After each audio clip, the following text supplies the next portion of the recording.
across the empty grave. Life eternal, you have won the day. Shout it out, Jesus is alive. He's alive. Oh, happy day, happy day. You wash my sin away. Oh, happy day, happy day. I'll never be the same. Forever I'm changed. I'll never be the same. When I stand in that place, realize meeting face to face, I am yours, Jesus, you are mine. In this joy, perfect peace, earthly pain finally will cease. Celebrate, Jesus is alive. He's alive. Oh, happy day, happy day. You wash my sin away. Oh, happy day, happy day. I'll never be the same. Forever I'm changed. I'll never be the same. Oh, what a glorious day, what a glorious way. You have saved me, and oh, what a glorious day, what a glorious name. Oh, happy day, happy day. You wash my sin away. Oh, happy day, happy day. I'll never be the same. Forever I'm changed. I'll never be the same.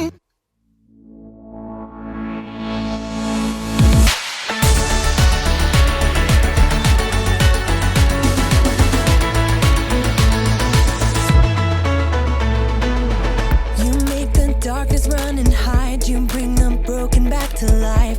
Only you can, only you can. You set me free from every chain. You fill my heart with songs of praise. Only you can, only you can.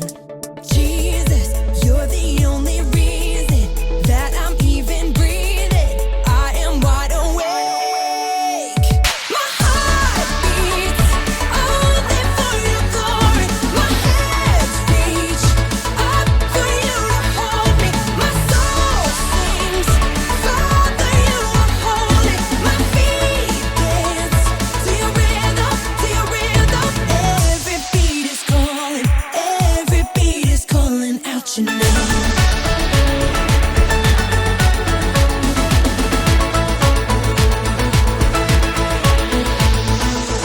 You left the glory of your throne to bring this runaway back home. Only you can, only you can. You give me love, you give me life, you keep me dancing through the night. Only you can, only you can. My heart beats only for your glory. My hands reach up for you to hold me. My soul sings, Father, you are holy. My feet dance to your rhythm, to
What do you practice?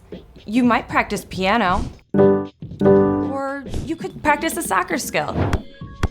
You probably practice math skills too.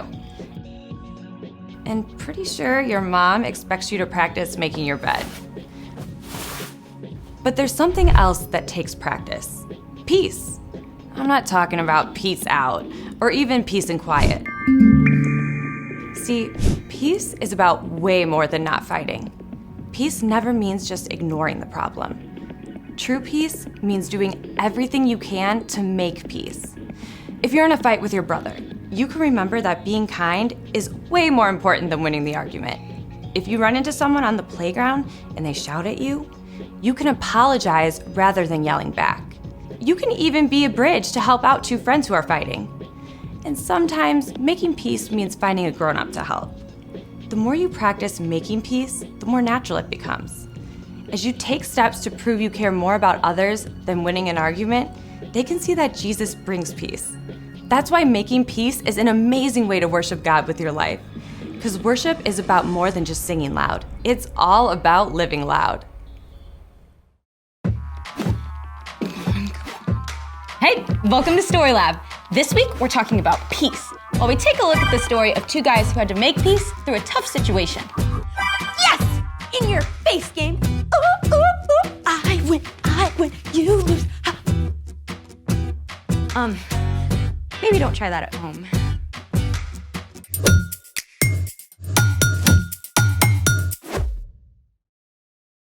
Hey guys, I'm Skylar. And I'm Sebastian. This week, we're talking about peace, which is proving you care more about each other than winning an argument.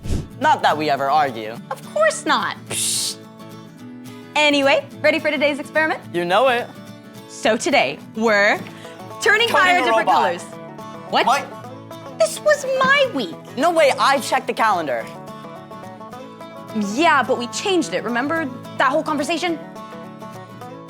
Coding is way cooler. Then fire? I think not. Coding. Fire. Coding. Fire. Coding. Fire. Coding. Coding. Great. There's only one way to settle this. Rock, paper, scissors, shoot. Yes. Yes, now you will be the robot and I will code you. Nope.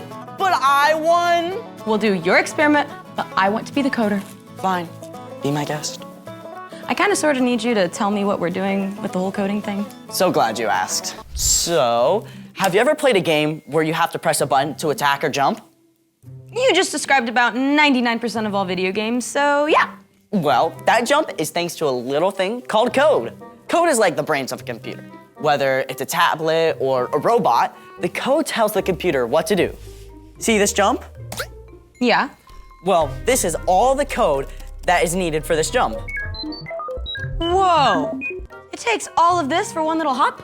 Yep, computer brains need super specific instructions for every single action in a game. That's actually very cool. Then, let's do it! Today's experiment is called Robot, Make Me a Sandwich. You need to look the part. I will now create the code for Sebastian Robot to make a sandwich. For this experiment, you'll need a loaf of bread, a jar of peanut butter, a jar of jelly, a butter knife, one friend, and a blindfold. Of course, you know, I have to depend on you for the right instructions, just like the way a computer or robot depends on the right code. Sebastian Bot is ready to roll. Okay, Sebastian Bot, walk to the table. Error. Say please. But robots don't, fine. Please walk to the table. Error. Table not found. Okay, please walk forward. Ouch. I should have clarified. Okay, please walk 3 steps. Okay. Put out your right hand. Little less. And grab the peanut butter. Don't, not the bread. I do not know. Peanut butter. Feel around for a lid.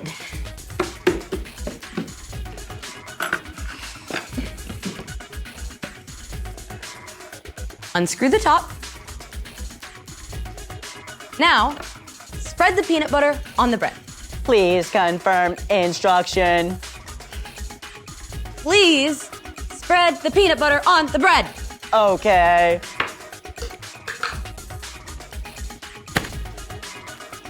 Not with your hand, with the knife! I do not know. Knife. And why didn't you take the bread out of the bag? Sebastian Bot does not know. Bread bag. Hey, you can't get mad at a robot. It's just doing what you told it to do. Yeah! Sorry. Maybe I need some time to work on this and cool down. I think it's a great idea. In the meantime, It's time for The story before the story. Today, we're in the book of Genesis, which tells us how God created the entire amazing world. But when people turned away from God, the world was broken. From the beginning, God had a plan to draw people back into relationship. God chose a man named Abram and promised to bless the whole world through Abram and his family, making them more numerous than the stars. Abram trusted God. He and his wife Sarai and his nephew Lot left behind everything they knew. Together, they ventured to the brand new land where God had called them. Which is where our story starts. Take it away.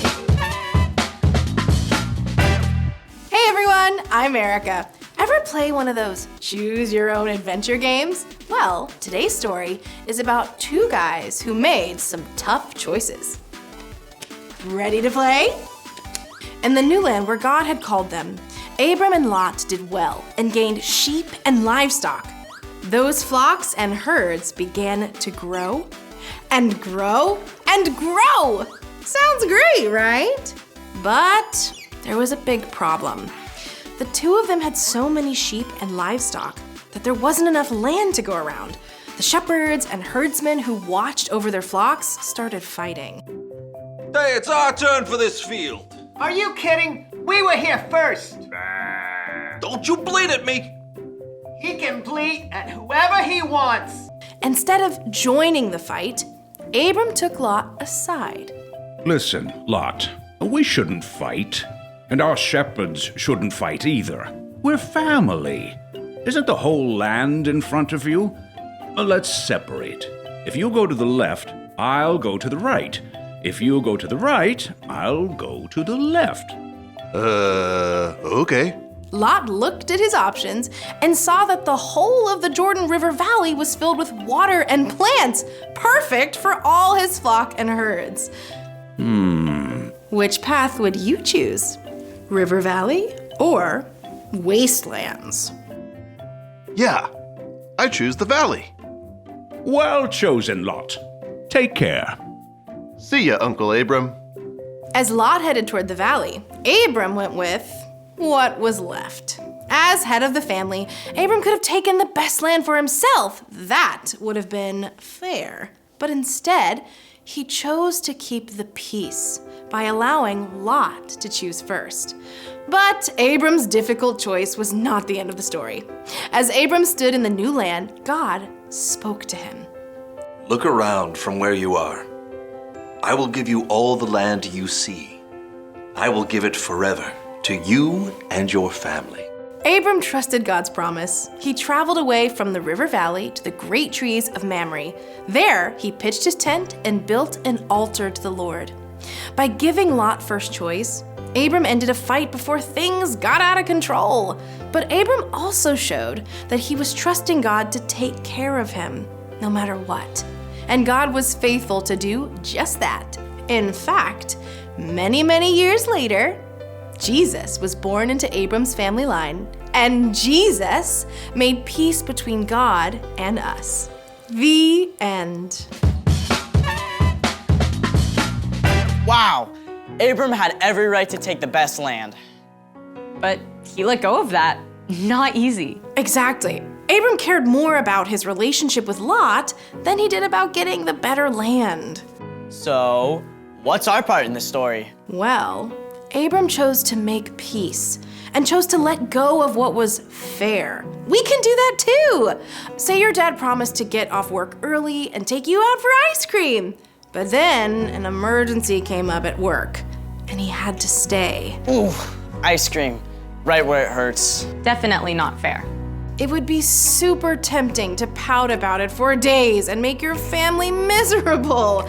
But you can choose to let it go and be patient until your dad can take you a different day. Or maybe it's your turn to pick the snacks, but your mom forgot and let your little brother choose instead. It might not feel fair, but instead of getting mad, you can wait till next time so you can pick the snacks. Think about it in your activities or at school, too. Yeah, I remember when I tried out for the play, I really wanted the lead. But when I got a smaller part, it made me want to quit because it didn't feel fair. Did you? No, and it was actually super fun. I made a lot of friends. You could have missed that. Exactly. Now, there are times when something isn't fair and needs to be made right. And you can always talk with a grown-up about that. True story. Good point. I think you've both got it. See you next time. Bye. So here's the thing. You can show you care by letting go of what's fair. I can let go of what's fair. I can't let go of lunch. Then let's finish. Rotate hands towards each other until the upward-facing sections of the bread touch, forming a combined structure.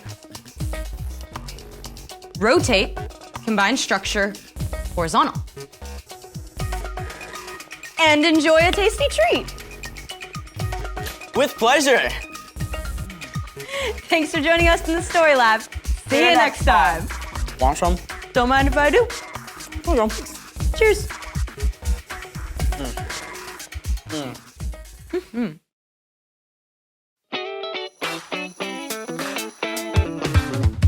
Goodbye, my friend. Goodbye. We gotta go, but we'll see you again. Goodbye, my friend. Goodbye. It's time to go. Can't wait to see you again. It's been real, it's been fun, and we've only just begun. Thanks for hanging, everyone. See you later, see you soon. Next time we'll be crazy too. It's always better here with you. All right, before we let you go, we want to do one last thing together, all right? Y'all ready? Just like this. Do the goodbye, get down. It's the goodbye, get down. If you had a good time and you want to come back, somebody scream and do the goodbye, get down. Come on, it's the goodbye, get down. Now somebody, anybody, everybody sing. Goodbye, my friend. Goodbye. We gotta go, but we'll see you again. Come on. Goodbye.